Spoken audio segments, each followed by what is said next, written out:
Good morning, જય શ્રી કૃષ્ણ. સ્વાગત છે તમારું અમારી ચેનલ લાઈફ કેપ્ચર્ડ વિથ ફેમિલીમાં. હોળીનો તહેવાર ઉજવાઈ ગયા બાદ અમે બીજા દિવસે સવારે ઉઠીને ધૂળેટીનો તહેવાર મનાવ્યો હતો. આ ધૂળેટીનો તહેવાર અમે ફેમિલી સાથે સેલિબ્રેટ કર્યો હતો. સવારે ઉઠતાની સાથે જ અમારા મોક્ષાબેન છે, દેવર્ષભાઈ, માર્ગીસ, એન્જલ એ બધા કલર લઈને બહાર નીકળ્યા હતા અને સૌને રંગ લગાડ્યો હતો અને ધૂળેટીની ઉજવણી કરી હતી. બાળકોને કલરથી રમવાનું હોય એટલે ખૂબ મજા આવી જાય. એમાં પણ કોઈને રંગ ઉડાડવાની વાત આવે એટલે તો સૌથી પહેલાં દોડે. તો મારા મોક્ષાબેન છે એ તો બધાને કલર લગાવતા હતા અને એમાં પણ એને કલર મિક્સ કરવાની વધારે મજા આવતી હતી.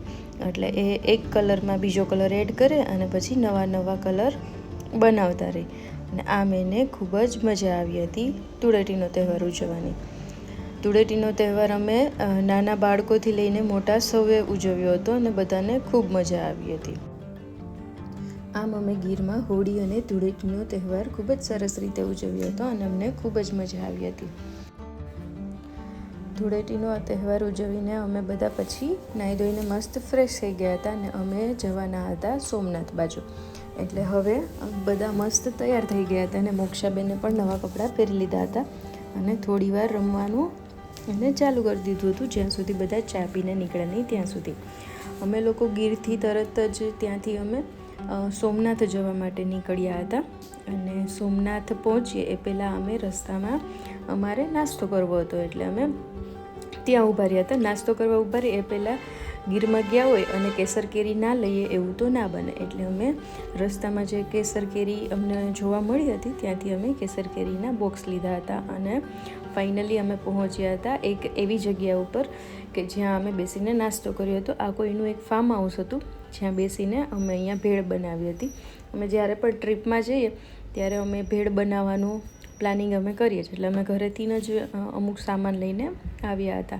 જ્યાં છોકરાઓ હતા એ મસ્ત રમતા હતા અને બીજી બાજુ અમે ભેળ બનાવી હતી. જો આ ભેળ કેટલી મસ્ત ચટાકેદાર બની છે. એટલે અમને બધાને અહીંયા ભેળ ખાવાની પણ એટલી જ મજા આવી હતી. ભેળ ખાઈ લીધા બાદ સૌએ થોડી વાર માટે આરામ કર્યો હતો અને આરામ કરીને અમે નીકળવાના હતા સોમનાથ જવા માટે. ભેળ ખવાઈ ગયા બાદ અને ફોટોગ્રાફી થઈ ગયા બાદ અમે નીકળ્યા હતા સોમનાથ જવાના રસ્તા પર. આ સોમનાથના રસ્તા પર આપણે નીકળીએ એટલે તમને નાળિયેરી જોવા મળે છે અને આંબાના બાગ પણ જોવા મળે છે. અમે સોમનાથના દર્શન કરીએ એ પહેલાં અમે કૃષ્ણ ભગવાનનું એક મંદિર આવે છે વેરાવળમાં, જ્યાં અમે પહોંચ્યા હતા.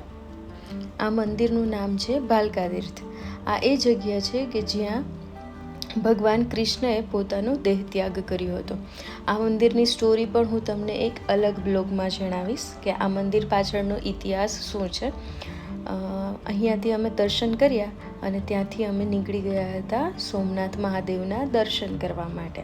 સોમનાથ મહાદેવના દર્શન કરવા જઈએ એટલે દરિયો રસ્તામાં આવે જ અને આ દરિયાની મજા લેતા અમે પહોંચી ગયા હતા સોમનાથ મંદિરના પરિસરમાં.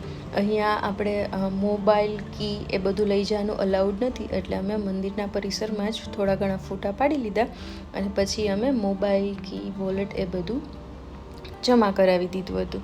અહીંયા અમને બધાને ખૂબ જ મજા આવી હતી અને અમે પહોંચ્યા હતા મંદિરમાં દર્શન કરવા માટે. દર્શન કરી લીધા બાદ સાઈડમાં વ્યૂ છે જે સી વ્યૂ છે, ત્યાંથી આપણે દરિયાની નજીક જઈ શકીએ છીએ.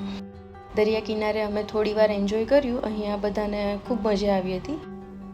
એમાં પણ અમારા મોક્ષાબેન દરિયાને જુએ એટલે તો ગાંડા ઘેલા થઈ જાય. અહીંયા દરિયાની રેતી સાથે મોક્ષા, માર્ગીસ, દેવર્ષ, એન્જલ બધા રમ્યા હતા અને અમે થોડી વાર માટે આ દરિયા કિનારે રોકાણા હતા જ્યાં અમે બધાએ આ વ્યૂને જોવાની ખૂબ જ મજા માણી હતી. સોમનાથ મહાદેવના દર્શન કરીને અમે નીકળ્યા હતા ઘરે જવા માટે અને ઘરે પહોંચીએ એ પહેલાં અમે જમવા માટે ઊભા રહ્યા હતા જેતપુર પાસે. આ જગ્યા પર અમે ગોગડી, પાઉંભાજી, પુલાવ અને બીજી ઘણી બધી વસ્તુઓ ટ્રાય કરી હતી જે અમને ખાવાની ખૂબ જ મજા આવી હતી. આમ અમારી આ ટ્રીપ અહીંયા પૂરી થઈ હતી અને અમે લોકોએ અહીંયા પાઉંભાજી સહિતની બધી વસ્તુઓને એન્જોય કરીને ખૂબ જ મજા માણી હતી. તો તમને અમારો આ વિડીયો કેવો લાગ્યો તે અમને કમેન્ટ કરીને જરૂરથી જણાવજો.